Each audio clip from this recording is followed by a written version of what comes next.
They created a world so unbelievably unique. Who would want to play that game? I mean, it takes itself way too seriously. With characters that are untraditional. They look like monsters, but they're not monsters. He's not a brainiac, he's not a jack of all trades, he's not a master or anything. He's a goofbag. And ideas that are unconventional. It speaks about hope. It speaks about changing for the better. It speaks about not being beaten down by the big guy. I was not responsible for his flatulence. Is that a nice way to say it? That's nasty.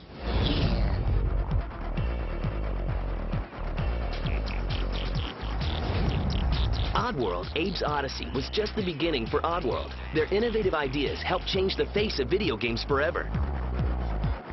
This is their story of vision, chances, and an adorable little character named Abe.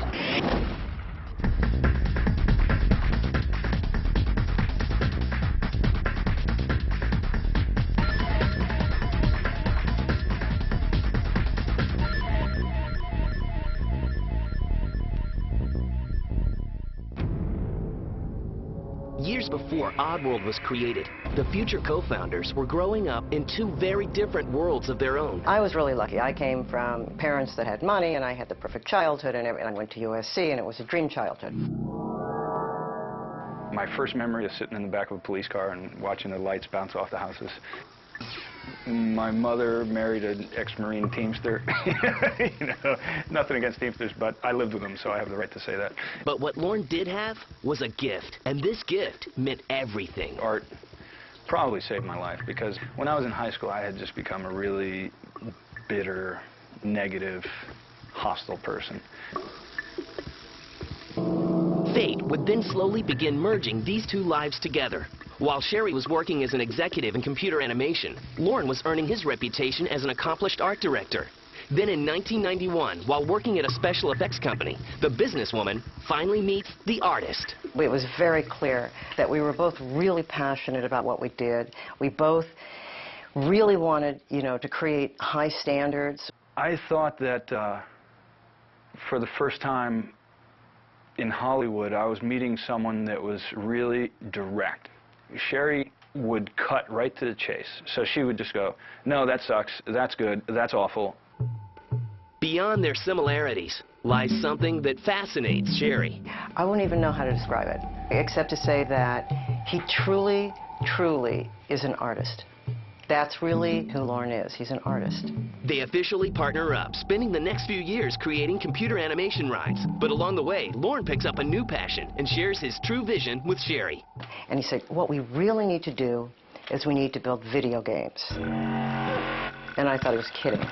And I went, why would I want to build a video game? And she just wasn't making the connection. And I was going, it's an economic connection that we need to make the leap to, Sherry. See, here's the deal. This is the new medium. We could be the Cecil B. DeMille's of what's coming down the road. This is music videos in 1980. Thanks to Lorne's persistence, a healthy, brand new video game company is born, and its name is Oddworld. Sherry and Lorne pack up their lives, leave the comforts of Hollywood, and set up shop in sleepy San Luis Obispo. Let the games begin. All video games either had to be some sort of an established puzzle, established fighting game, established this and that. And there was a way to combine all these. Hello, follow me. Okay. And still put out this intoxicating game, this little world that would draw you in. Scott isn't the only top talent intrigued by this unknown world. I realized the moment I walked in the door, I'll do whatever it takes so that I can become a part of this whole organization. So we have two leaders that didn't just say, hey, let's form a company because it sounds good. They had the background and the knowledge to say, here's what the images are going to look like, this is what the world's going to look like. And these images aren't typical. There are no superheroes or virtual babes. That's just wrong. Instead, there's the bizarre, the peculiar, and the odd. And the title for this odd game is going to be Soulstorm. It's not your cliche science fiction type stuff. They look like monsters, but they're not monsters. What we always wanted was to create a character that people could really identify with. Not the character that we'd like to be, you know, the Superman. And that's exactly what they created. And his name? My name's Abe.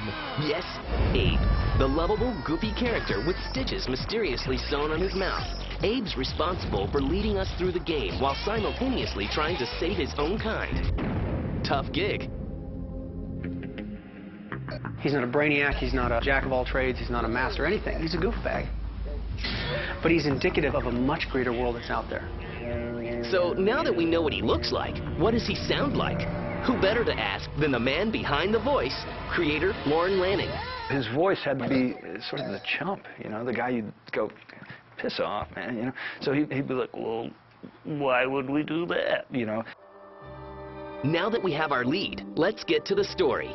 Abe's mission is to save his fellow Mudokons from becoming brunch to the industrialists. But first, he must save himself. Get me out of here! Along the way, Abe's journey is filled with relentless struggles and battles. People are attracted to Abe. He doesn't have this killing blow. He doesn't have this garish suit. He doesn't have an ability to travel through time, and he doesn't know it all. No, but what he does know is that he's stacked with a great marketing team. They're responsible for changing the game's title from Soulstorm to Oddworld, Abe's Odyssey. Oddworld's vision explodes onto the screen in the form of visually stunning CGI movies. I look at what our people create, and I just can't believe it. I mean, I'm just as stunned as I could be. You look at the train in Abe's Exodus, that thing looks like it works. When they design something here, it looks like it works. You know, the first time we saw the movie hit the screen and match the game screen exactly. And you go, yes, you've never seen that before. Although Oddworld Abe's Odyssey is essentially an action game, it's built upon many beliefs that inspire Sherry and Lorne, with subtle and delicate messages like environmentalism, mysticism, and anti-commercialism. Nobody wants to be preached to. You get up on a platform and tell people how the world should be, and they'll walk away. My name is Elf. But if you can grab their attention with irony and humor, Can I chat now? then you've grabbed them. Now it's time to preview the game, and industry insiders are totally blown away. But Sherry and Lorne's concerns lie with gaming fans.